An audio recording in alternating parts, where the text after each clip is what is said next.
Great to have you here on this Tuesday. Take two with Jerry and Debbie. I'm Jerry Usher, along with Debbie Georgiani and the show team in place, Michael Birchfield, Jeff Burson, and we've got Ryan Penny on the phones.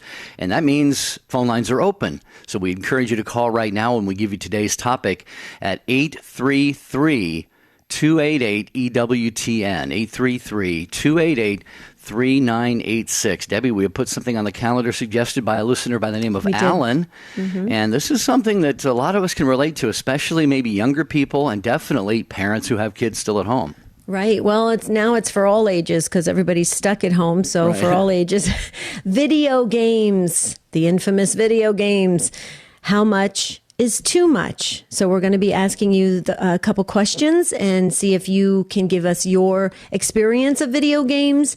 Do you play video games? Do you give any type of time limits for all family members at this point? I'm sure.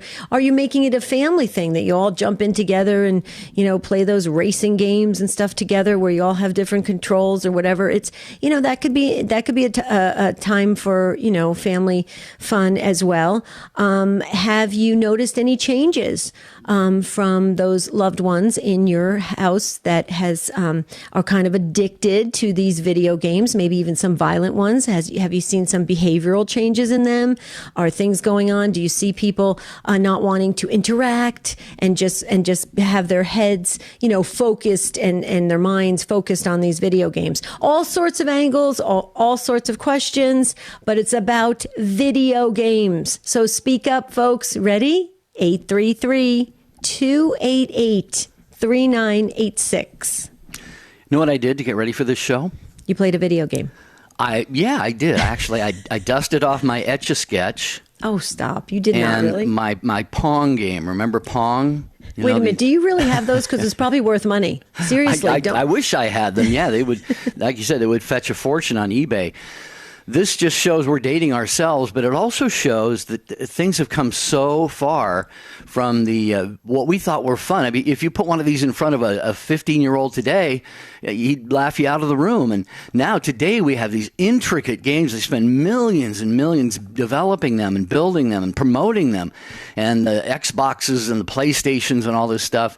And you've got young people, primarily young people, not exclusively, Debbie, playing video games against each other all around the world. It's so interactive right now, and I think it's becoming very absorbing of a lot of minds, a lot of young hearts, and that's what we want to talk about today. So if you have any experience with this within your household, dial us at 833-288-3986. Well, when you're talking about playing these video games and interacting with people all over the world, Jerry, it's very competitive. There's a lot of conversation that can transpire that's not always positive. It's not really uplifting. And sometimes people think they are interacting in a kind of a fellowship way. I would question that. I mean, I'm not disrespecting those that are really big, heavy, hardcore gamers. I'm not talking, you guys weigh in as well, educate us. But, you see things on TV, you watch it and movies and stuff. And I mean, it can really be, I think, misleading, thinking that you are interacting with these people in a healthy way. And it actually could be quite destructive and maybe even, possibly damaging to their faith or something, especially if you're talking, bad language to one another, all sorts of stuff, or, just hurting one another. And that, I don't think, you see that on TV. I don't play these games. I've seen it. My son played it years ago. It was kind of, relatively just childlike, but now it's benign. It was benign back then. But now, Jerry, speaking about that, it has really ramped up into something that could potentially be, I think, deadly. I mean, am I being too extreme here? I don't know. Well, I would say I have two major concerns, and one of them is what you just said.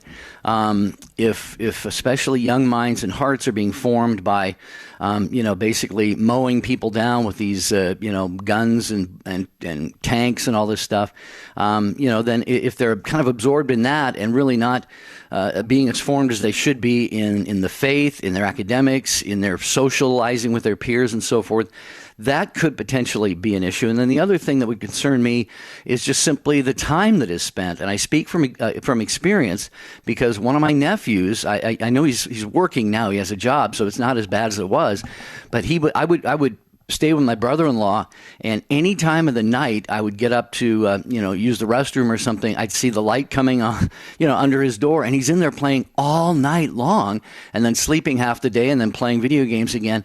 So right. I just hope that parents understand the need to. No, I don't want to say cut this off, take it away from them, but just make sure that they're getting a balance in their lives. Mm-hmm. Keep it in balance. We're all about balance. Let me ask you this question, Jerry. You mentioned, I think it was yesterday. I'm sorry. Please forgive me. Every day is a blur now since we've been in the home. It's just every day is running into one another. Believe it was yesterday. You mentioned about, or maybe it was the day before. Or last week, I don't know. Anyway, you said about your brothers and sisters. Your brothers, no, I don't think you tackled your sister. Your brothers used to tackle one another and kind of throw things at them and beat them up a little bit, and then you'd go off and play basketball, right? Well, what if somebody said, Jerry, it's no different when we're playing these games, but we're not really. We're just virtually hurting one another. You did the same thing growing up, only you did it, with your brothers there, and it's the same thing. It's still some sort of violence, right? Now, what would you say to that? Well, it is, in a sense, a sort of violence. Like I said, I admitted on the air that we would throw rocks at each other and try to tackle each other and take each other down and kind of roughhouse and all of this stuff. And as I look back, I would never condone throwing rocks at anyone now. But I think one major difference is just the genre of the video games, Debbie. We knew the difference between right and wrong when it came to taking up a gun and whether you shoot somebody or not, and going into school and gunning down a bunch of your friends and stuff. So, and I don't want to paint with too wide of a brush here, but I want to hear from parents if you see your kids maybe spending what you would consider an inordinate number of hours in the day on video games. Maybe you have no problems. Maybe you've got your household is all buttoned up. You say, Johnny, you can play from 3 to 5, and after that it's dinner, and then it's study. Maybe you've got that all down pat. Love to hear from you. Mm-hmm. We would. 833-288-3986. And Jerry, we'll come back to what you just said, because I think that was a really key point there about knowing the difference between right and wrong. And in this day and age, that's become, you talk about blurred lines there. So we want to talk about it. 833-288-3986. Please join us.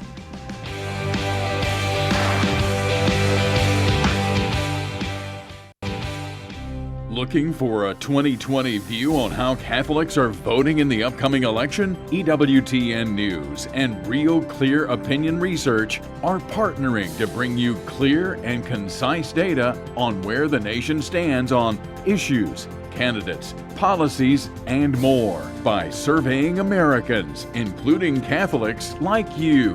And it's available now at EWTNnews.com/poll. I didn't take my faith seriously, which probably means I never really got it to begin with. No, I didn't want to give up sin. The reason we sin is because sin is fun. But it's self-love sin. But it's amazing with God's grace how easy trying to not sin it really is. If you've been away from the Catholic Church for whatever reason, we invite you to take another look. Visit CatholicsComeHome.org today. Prayer is powerful because it's prayer. It's not powerful because it alters the universe in the way we want.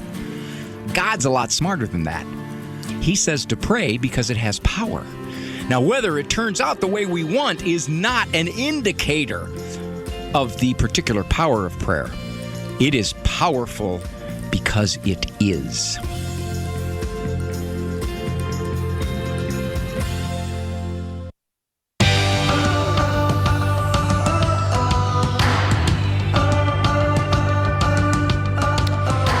We're talking about video games here on Take Two with Jerry and Debbie. There's room for you to join in on this discussion and share your experience. You don't have to out yourself and say, okay, I'm one of the ones you're talking about. I play 6 hours a day and I'm losing sleep and all that. It's okay. Well, let's just talk about it. We just want to learn. We want to grow from each other's experiences, and hopefully we'll get a little bit closer to God at the end of this discussion. 833-288-3986. And I know, Jerry, you're going to move right to the calls, but real quickly, I just want to remind folks that for over 25 years, EWTN Radio has been bringing the Rosary, the Holy Rosary, twice each day. Twice each day. That's amazing. 5:30 a.m. Eastern Time. You can pray the Rosary with, the beautiful Rosary that was recorded by Mother Angelica and the nuns of Our Lady of the Angels Monastery, or 9:30 p.m. Eastern Time. That's the one that Marty and I pray because, it's Father Benedict Rochelle is leading it, the late Father Benedict Rochelle. Gotta love him. He's from my hometown, went to the same school I did many years before me. But yes, 5:30 a.m. Eastern Time, 9:30 p.m. Eastern Time. Please join us and pray the Most Holy Rosary. It's very powerful. Very good. Thanks, Debbie. And before we get to your calls, we will in just a moment. You may have heard the news by now. You probably have heard the news that Australia's highest court has overturned Cardinal George Pell's conviction for child sex abuse. And this could not be bigger news on this particular front, Debbie, because as many people are saying, had the conviction been upheld, then it would have been pretty much open season on any member of the clergy in Australia. So this is the fruit of many people just storming heaven and asking God for this great gift. And during Holy Week, Debbie, it is so beautiful. Mm-hmm. And I understand there's other people that are being falsely accused in the priesthood, and I heard that today on Catholic radio that there's another priest. They mentioned them by name, and he's sitting in jail, and they feel he was wrongly accused. And so it's really tragic what has happened, because you want to absolutely sympathize and be compassionate to the victims. But then when something like this happens on the other side, it's just tragic, So prayer, I think, makes everything right. And we should continue to do that and pray for all those that are being falsely accused of things as well. Real quickly, Jerry, on Catholic Radio, before we get to Jonathan, and please, we're buying you some time, folks. You can fill up those open phone lines at 833-288-3986. We're talking about video games today. Real quickly, I heard this on Catholic Radio as well. It's very disturbing, but I think it's a great opportunity for parents. Now that your children are home, if they're continuing their schooling at home via like on Zoom or some kind of Skype, or some kind of virtual way that they're continuing their studies, please maybe just kind of listen in or look over their shoulder and see what's being taught, or hear what's being taught. Because I just heard today on Catholic Radio that a gentleman called in and he was overhearing his child's religious class at a Catholic school. And the teacher was telling the elementary students that Jesus in the Eucharist is just a symbol. And at first, when I heard that, I literally shook, folks. I was literally getting ready to do this show. I was listening on the radio, and I started shaking. And then I pulled a Jerry Usher. I reframed it, and I said, "This is a perfect opportunity for parents to see what's being taught in the classroom." Folks, please listen in. I think it's important. What do you think, Jerry? I agree. Something the parents should be doing, whether the kids are at home or in the brick and mortar school that they go to. Okay, we're going to get to Jonathan. I just want to mention today's topic on video games. How much is too much? Are they safe? Is it okay? Do they mislead young minds and hearts in a bad direction? A listener by the name of Alan suggested the topic, and our beautiful dear sister in Christ, Patricia in Houston, brought our attention to a 2-part series by the British Broadcasting Company, which are posted at take2show.com. So a 2-part series on this by the BBC. You will find that at take2show.com. And now, Jonathan, thank you for waiting. We're going to go to Jonathan in Central City, Kentucky, watching on YouTube and a first-time caller. Hi, Jonathan. Hi, Jonathan. Jonathan, you there? Well, you got through first, Jonathan, but we'll have to put you back on hold just for a second here. If Ryan can take it. There we go. Let's go to Matt in Lubbock, Texas, listening on Our Lady of Victory. Hello, Matt. Welcome to Take Two. Hi, Matt. Hey, guys. How are y'all? Doing well. Pretty How are well, you? all things considered. Good. I don't have much to say, but it did. The topic interested me because when I was, I'm 38 now, but whenever I was in college, I remember this video game that came out, and it was like a sports game, and I never got into the bang bang shoot 'em up games, but this sports game would log how much time you would spend on it, and so you could go to a different screen and it would show you how much time. And I remember there was a semester where I logged 374 hours on that thing, and needless to say, I remember I got 2 Fs, a C, and a D that semester, and realized that game was probably not in the best interest for my grades, and we did away with it. But I mean, I remember it being just a highly addictive. It's not like you mentioned Pong earlier. Pong, you played a little bit and then you were done with it. You turned it off. But the games now, like you said, are so intricate that you find yourself immersed in them. Yeah.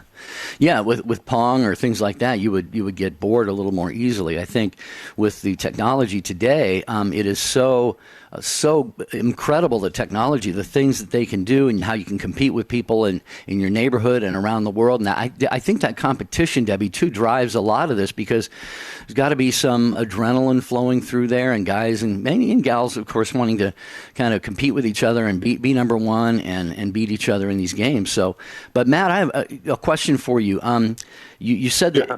Did you didn't realize it at the time, obviously, that this was kind of pulling you away from your studies or did you just realize that looking back in hindsight?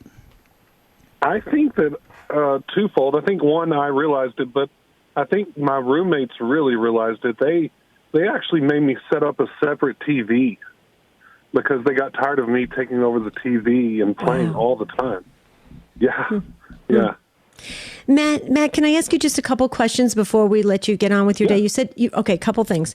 First, I just want to say, this isn't a question, it's a comment. You said you logged 374 hours. I mean, Matt, do you realize you could have probably gotten your PhD with that with that amount of time? You would have probably been the smartest person in the world. Yeah. Okay, so right. 38 years old. Any physical effects of spending so much time? Did you notice any decrease in your eyesight, anything? I'm just curious, because they always say when you're glued to all these things. And then they also said too, you might even have, possible carpal tunnel issues from, moving your hands so quickly, or if you have any startling like a reaction or something. Did you see any of that? I'm just curious. No, I mean, I wouldn't say I noticed any of it. I'm not saying it didn't exist, but, what's funny is I picked the controller up a few years ago and put that game in, and all that muscle memory was still there.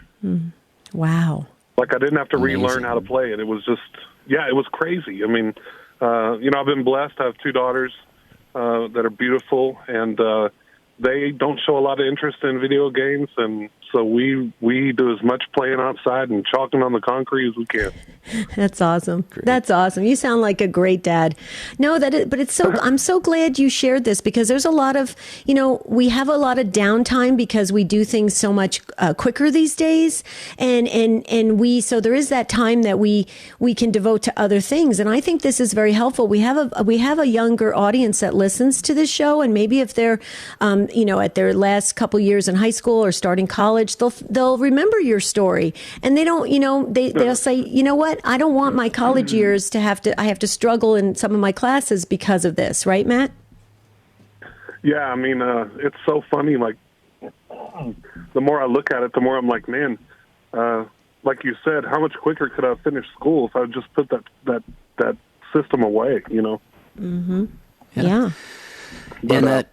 Hey, thank y'all for having me. Thank you, Matt. Thanks Thank for the you, call, Matt. for joining us. You'll never be a first-time caller again, but please do call again. 833-288-3986. Debbie, it begs the question, if this was the case with Matt maybe a decade or 10, 15 years ago, how much more or how much the same is that the issue with people who are doing these video games right now? And Debbie and I are here to throw cold water on this. We want to have a conversation and get your experiences, especially if you are a gamer, if you have kids who are gamers in your family. I know, Debbie, they're building technology that is your computer can just, they have to have the fastest computers, the best consoles. They have what do they call it, virtual reality. I mean, so it's come a long ways. But I think Matt really nailed it. Therein lies the problem. That is the time, the devotion of time to these video games. Is that a good use of time? When you say that is the problem, Jerry, because it's the time factor, not only the fact that, you're doing all these games and interacting, virtually and everything, but the time that's spent on it. What do you think about that?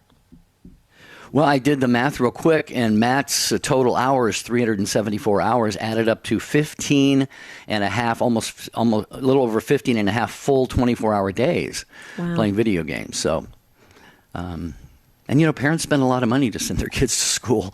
I think Matt really helped us. Great start, Matt. Thank you so much. Please call again and share some other experiences with us on future topics. Now let's go back to Jonathan. Jonathan, we were talking to you. You were trying to answer. We didn't hear you. We apologize. In Central City, Kentucky on YouTube, we're waving to you. First-time caller. Hi, Jonathan.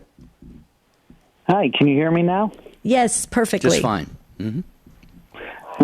So I used to be a World of Warcraft addict. I don't know if you guys remember that game. Used to be real big about 14 years ago.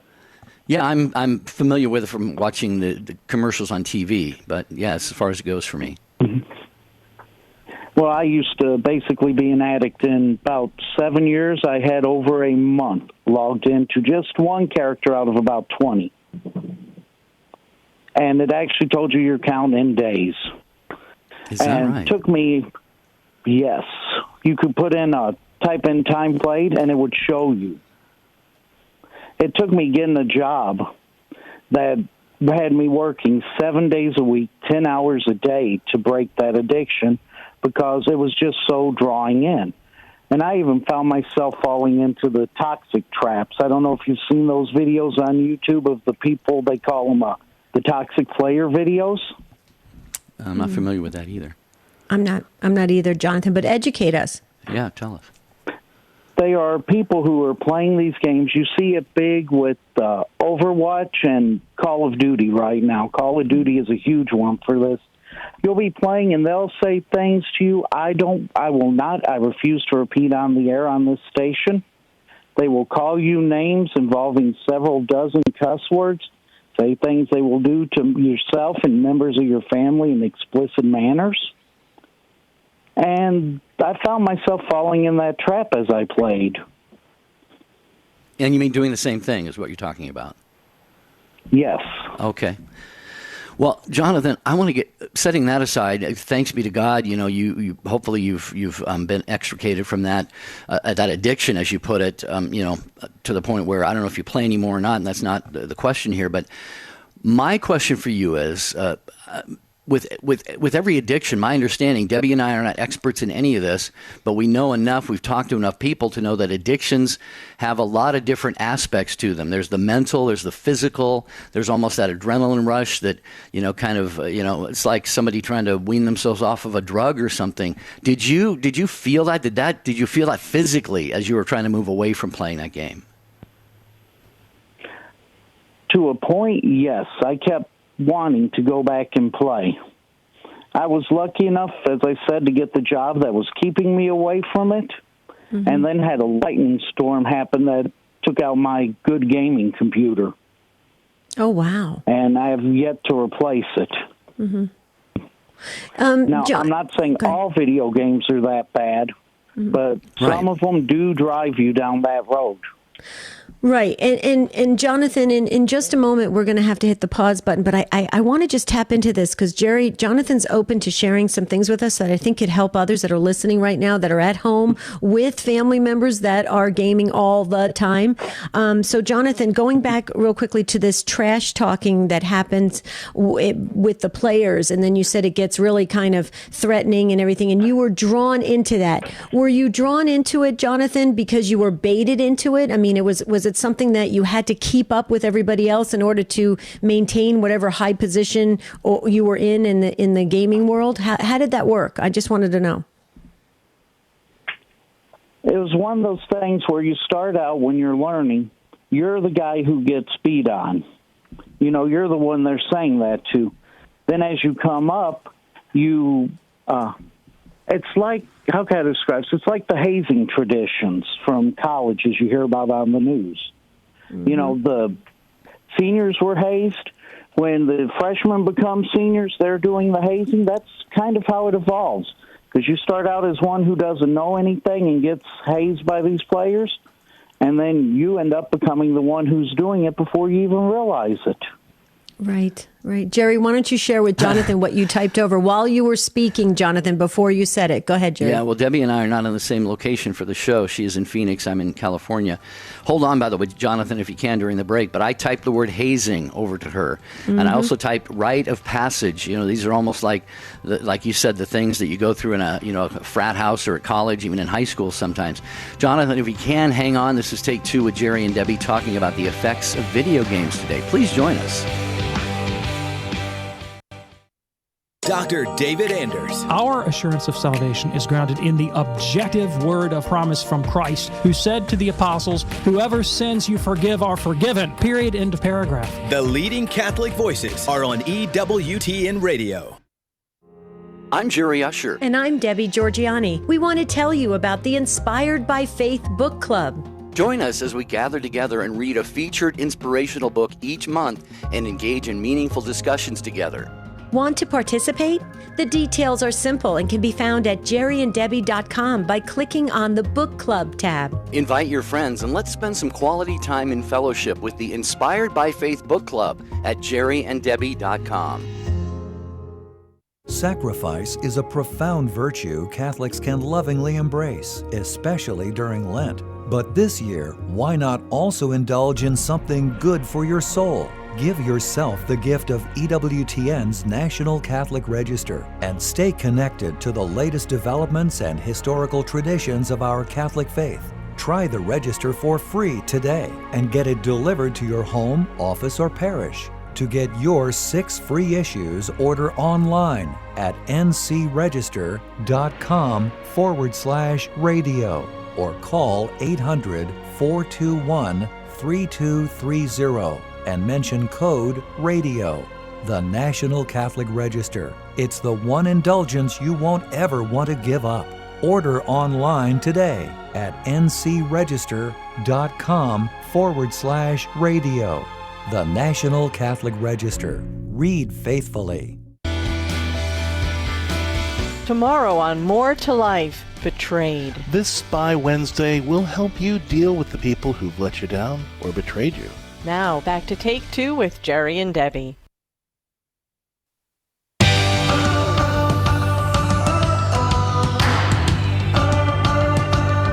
You're with Take Two with Jerry and Debbie on EWTN Radio. Thanks again to the show team. Thank you, affiliates, for carrying the program. We appreciate that so much. Talking today about the impact of video games. Thumbs up, thumbs down. Are you a gamer? Several people who have called or are waiting to get on the air have talked about maybe some of the dangers of them. Maybe you're someone who, you limit your time, you do it in moderation, and you think it's just a great diversion. We'd love to hear from you as well. We don't have an agenda. We just want you to bring your takes, as always, to the program at 833-288-3986. And Jonathan, Central City, Kentucky, thanks for holding on during the break. I wanted to ask you, a lot of parents are listening to the program right now. You had your experience where this was just gobbling up your time. It was affecting your mind, your heart in so many ways. It took getting a 7-day, 10-hour-a-day job to kind of wean you off of video games. What do you say, Jonathan, to parents? Should they let kids do this a little bit? Should they monitor it? Should they just nix it from their homes altogether? As as if you were speaking, to the parents who are listening right now, what would you say? There's no reason not to let your kids play video games. You just got to watch what they're playing, watch the content, watch what's happening. A good game for kids, especially ones interested in math and science, available on the computer through Steam, is called Polybridge. It's a great educational game that is just fun. You build bridges across rivers to get cars across. But watch what they're playing is the big key. Jonathan, let me ask you a question real quickly, if I can jump in. What about like Fortnite and stuff like that? What about that kind of? What about those games that are so popular, or were popular, I guess, back a couple years ago? My opinion, and this is just my opinion of those, is they have become so toxic that I just don't want to even look at them anymore. Right. From these community of people who think that the world revolves around whether or not you get the victory in your match. Mm-hmm. Mm-hmm. Wow. Good advice, Jonathan. Thank you so much. We're so glad that you got your life. You worked through it, and it's in balance, and that's wonderful, and that's a great thing. And you're giving great advice to others to help all of us, because I think once you enter into it, you don't realize at the time how addicted you can get to it. And it's kind of similar, I think, even to watching television. You turn on the television set like at 9 o'clock in the morning. Before you know it, it's 5 o'clock in the afternoon. You're thinking, where did all that time go? You kind of get drawn into whatever you're looking at and entering into with your attention and our precious time. Thank you, Jonathan, so very, very much. And please continue to be well and stay safe, okay? Thank you for having me. You're welcome, Jonathan. Thanks for calling. You're the ones who make the program, and you do so not only by phone, but also by social media comments, YouTube and Facebook, EWTN channels there. And Debbie, Jonathan was alluding to this. Go ahead. No. You say something. Jonathan just jogged my memory on something. Go ahead. Well, Chad, watching on Facebook, says, I failed my senior year of high school due to World of Warcraft. I was in another, all caps, another world. It was an escape due to family issues at home. I got out of it by just giving up on it. I now turn to God to help me when I have issues. Wow. Talk about the Holy Spirit. I did not realize. Who's that from? Chad, you said? Yeah, Chad. Okay, I didn't realize Jerry was going to read this. I was just thinking about this as we were talking to Jonathan. I know even in my own family, okay, and some friends of mine as well with their kids, when there were problems at home, if there was a divorce or something happening, kids would naturally turn to this as an escape, as a way to just forget about what was really going on in their real lives and to enter into this false, world in order to just not think about the problems. I would say that's quite similar to us as adults who may turn to alcohol or drugs to be able to escape, or casinos or anything else that we want to escape reality because it's so painful. I would suggest the remedy to that, Jerry, and the answer, and the only answer, 3 letters, G-O-D, God, right? Absolutely. Yeah. I'll speak only for myself. Throughout the course of my life, it wasn't video games, but I have wasted countless hours, and I know we're all going to give an account to God for that someday. So, again, not to say don't play video games or anything, but let's keep priorities in order, and God, as Debbie said, has got to be a priority for us. Okay, again, real quick, Michael on YouTube, watching on YouTube, he says, I belong to a group called Reflections of the Light that plays the Lord of the Rings online together. We offer prayers up for each other. You just obey the family-friendly chat rules. Oh, interesting. So they kind of brought in a spiritual side of it, correct? Mm-hmm. That's interesting. It's very interesting. Okay, let's hear what Vince has to say. And Vince is in Wichita, Kansas on Catholic Radio Network, is a first-time caller as well. We got a lot of first-time callers today, so we're giving you that virtual bell. Vince, welcome to Take Two. Well, thank you very much. And I'll really ride the coattails of Debbie, what you were just talking about. And I think as a parent of 6 and having them all, blessed to have them all at home now, we've been barraged with the question of can we play?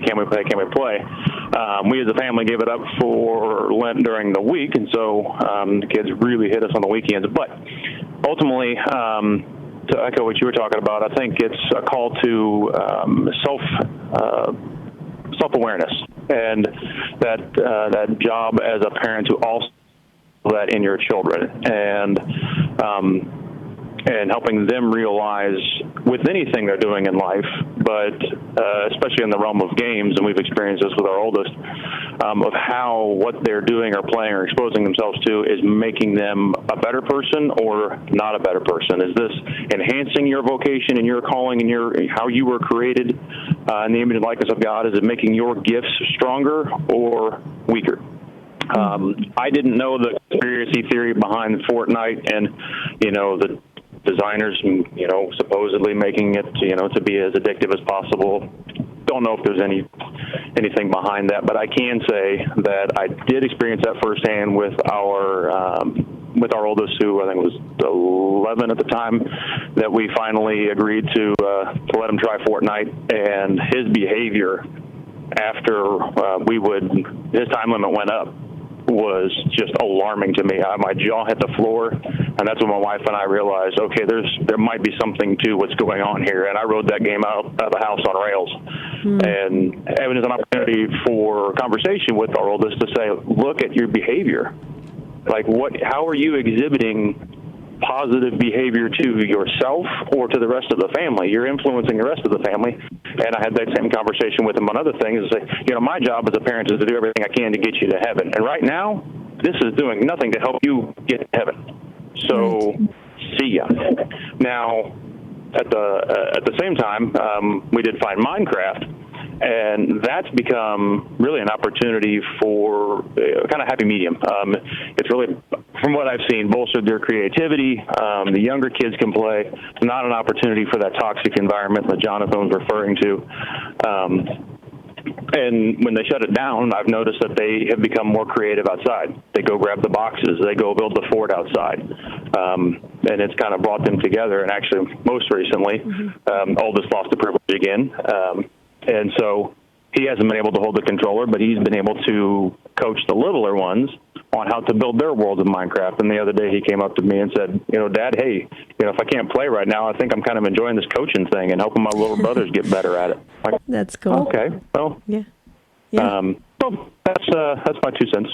No, it's a great 2 cents. That's worth a lot more than that, Vince, because I'll tell you that helps us tremendously. And redirecting, what I picked up from your take on this is, redirecting into a positive nature. So you want them to become better people. You want this, that's what you're using as how to gauge whether or not this is productive or not. You're saying, is this going to make you a better person? Is this going to help you live out your vocation in life? And I so agree with that. And it sounds like you have a beautiful, I think you said 6 kids, you have a beautiful family that's thriving and doing well. And that's wonderful. And then you instructing and giving that guidance that really helps your children to grow into, responsible adults and to make really good decisions for themselves.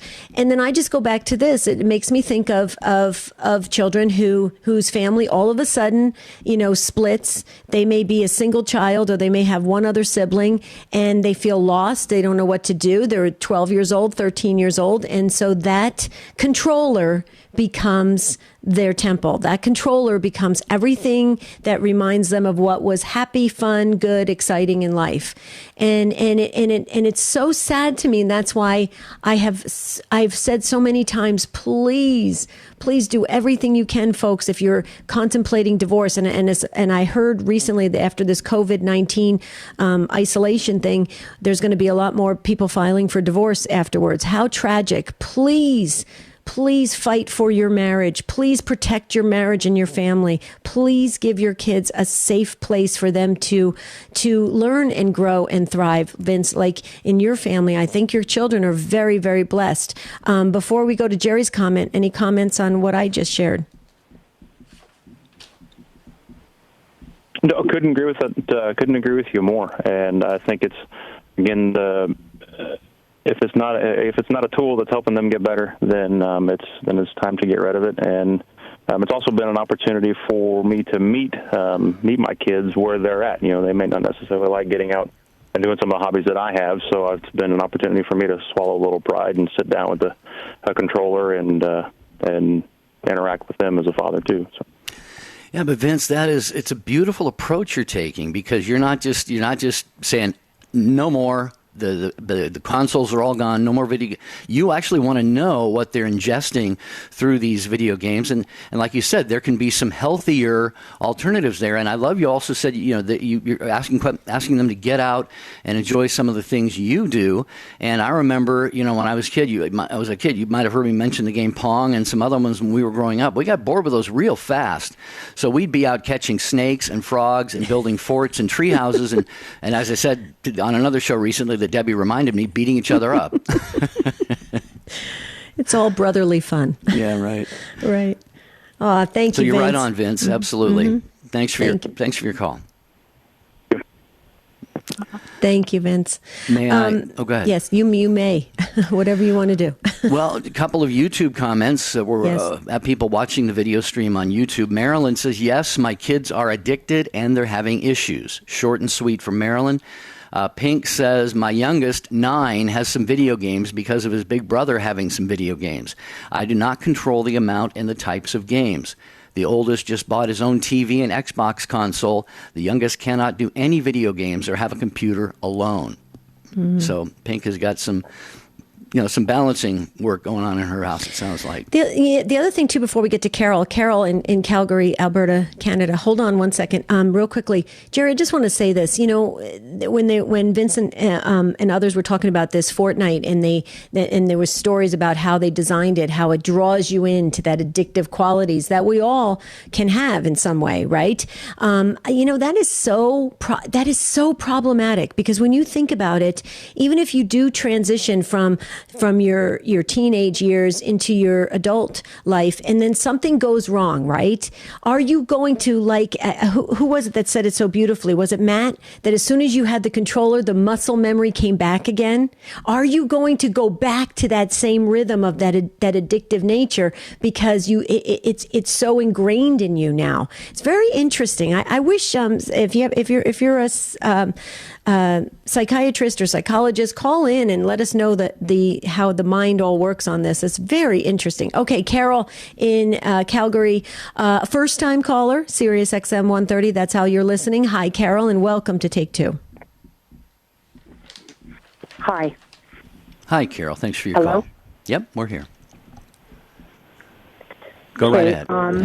My experience with it is my 3 stepdaughters who came to us about 6 years ago. So up until then, we didn't have a lot to do with things that were happening in their life. And they already came addicted to online gaming, which I think is even worse than Xbox and things like that. Back then they were 16, 18. Now they're like 21 to 24. The middle one, very badly addicted to online gaming. Didn't have any friends. Took 3 years to complete high school because of all the time spent gaming.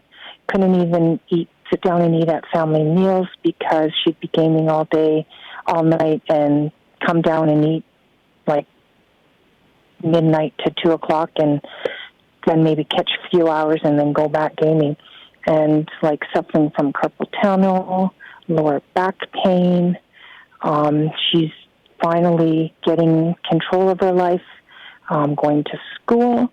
But now with the COVID, because everything's online, she's going back to gaming, having trouble doing her online studies. It's a real bad addiction, and it really causes a lot of problems that are, lifelong skills. Well, Carol, Debbie, did you have something? You first. Okay, and we've got another Carol up next, so we'll get to Carol in Rochester after Carol in Calgary. Mm-hmm. I'm remembering back to, I think you alluded to Jonathan a minute ago, Debbie, had been maybe away from the games for a while. And Carol, it sounds like your stepdaughter had. Oh, it was Matt. Okay. Had kind of moved away from that, and then all of a sudden, being in this isolation or stay-at-home situation, it just came right back. And a lot of people have mentioned the addictive part of this, and I think when you look at a lot of recovery programs, there are people in 12-step programs, and they just say that you've got to stay away from it. If you go back to it at all, even in a little bit, it could be disastrous for you. Now, that may not be the case for everybody, but let's face it: if you're addicted to let's say you're not to make an apples to apples comparison, but if you're addicted to heroin or cocaine or something like that, what does the dealer want you to do? He is going to make your life such that you want to come back for more. And I think, Debbie, these video game manufacturers, in many ways, they understand the psychology of what they're doing, and really they're catering to that. Yeah. Yeah, they're playing into it. And Carol, I just want to say something. I don't want to try to judge the situation, what happened. But you said it yourself that these are your 3 stepdaughters. So they're coming from a home that there was a divorce situation, obviously, or something of that nature, probably. If that's true, if that's not true, correct me. But I'm just saying this. So I believe, this is my personal opinion, I don't know the psychology behind it, but I lived it with children in the home and other family members. And Jerry and I are both certified life coaches, so we've experienced this as well with people that we've worked with. When you're addicted to something, you're running from something else, and that addiction is feeding you somehow, whether positive or negative. It's giving you some kind of release from whatever you don't want to deal with or whatever you're afraid to deal with. And that is so sad, because that means that person really isn't developing. They're just kind of halting time, if you will, because they're hoping that either the situation or the problem goes away or they don't have to deal with it. And it's very stagnating in their forward movement. It's going to keep them stuck. It even can throw them backwards. Any comments on that, Carol, real quickly? Is that an indication you're seeing with your 3 stepdaughters? Are they trying to escape something? Oh, absolutely. But at the same time, they have been going to counseling. They, have had help all the way along. But this addiction, they've never been able to get away from it. Even the middle one, even though she was doing well at school, she never did stop gaming. She would still stay up until 2 a.m. gaming and then go to school the next day. It just, the school became more important so that she was able to balance it. But the discipline, the impulse control, that's all gone because of the video gaming. So It's really, really difficult to make the right decisions in life when you don't have impulse control and you aren't able to discipline yourself.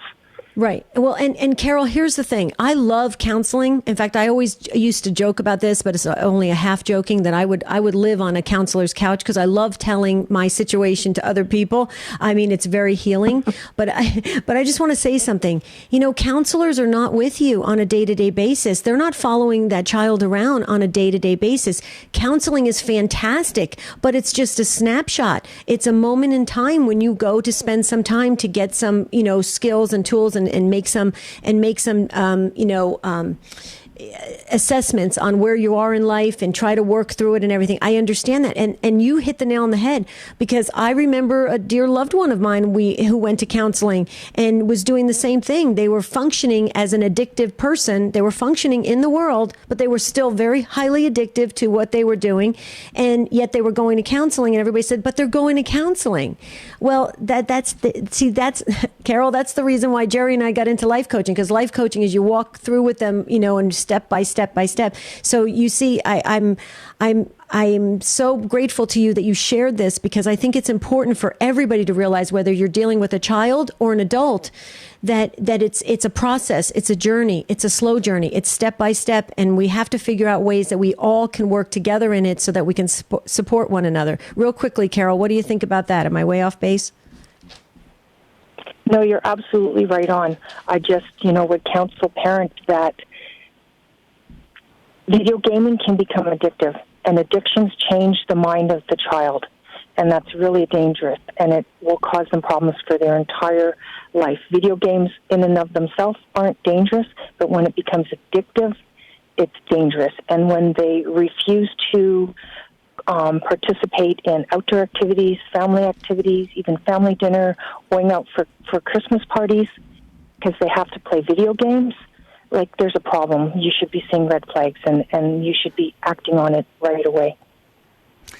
Very well said, Carol. Great wisdom from your own experience, and that is what Take Two with Jerry and Debbie is all about. We invite you to bring your lived experiences, your wisdom, your insights, and we're going to pray, Carol, for you and your stepdaughters and for all people in similar circumstances. We pray for the Take Two family each and every day. Thank you, Carol, for your call.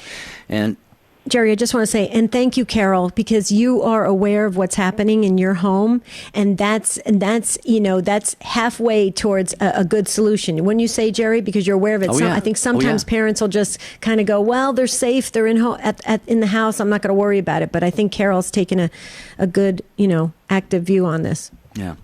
And Debbie mentioned the life coaching. She and I and a team of others, we are certified professional life coaches. And if you ever think that you could use, it's not counseling, it's not spiritual direction. A life coach just helps to draw out of you the things you already know. We all really kind of know the path we're supposed to take, but we get stuck a little bit.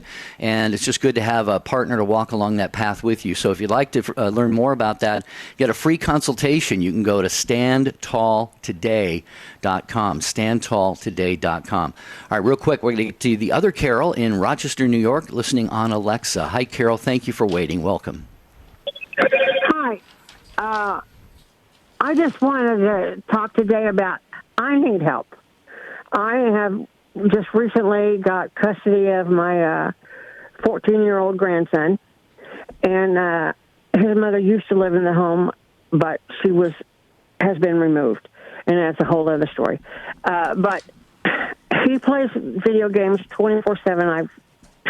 I have stopped some of it, but I don't want to jerk everything away from him the second his mother left. I mean, all of a sudden he can't play video games, he can't do this, he can't do that, and there's so much I need to correct. I don't know how to go about encouraging him to do something besides the video games.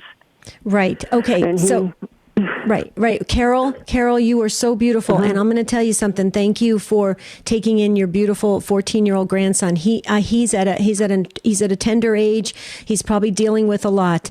If this is me personally, I probably, if I was the grandmother, I wouldn't take away all of his gaming right now, because that's something that he is getting some kind of comfort out of. But what I would do is create other situations and opportunities for him that are more attractive than those games, that are more attractive. I would sit down with him and get him to do a list of all the things he dreams about that he wants to be when he gets older and wants to do. And then you start providing those opportunities, either free or if it's something that you have to, maybe he has to work to pay for or whatever, and let him live out his dreams. He has dreams.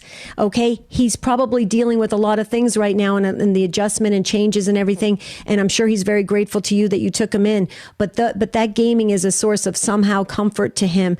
That's just my personal feeling on it. Carol, what do you think? Can you get real creative with him and create some dreams? I want to do something to help him, but I just can't jerk away his whole life just because, I mean, he's here with his grandpa and I, which he's always lived with us. He and his mom, just his mom is not part of the picture anymore. So, I can't just change everything he does. Right. Right. Carol, that's not what go ahead, Jerry. Reiterate what I was saying. Yeah, that's what Debbie was saying, Carol, is you don't need to have him wake up one day and he's living on Mars, he just doesn't recognize the life around him at all. Maybe incrementally, little by little, but I love what Debbie said, Carol, and take this to heart and do this.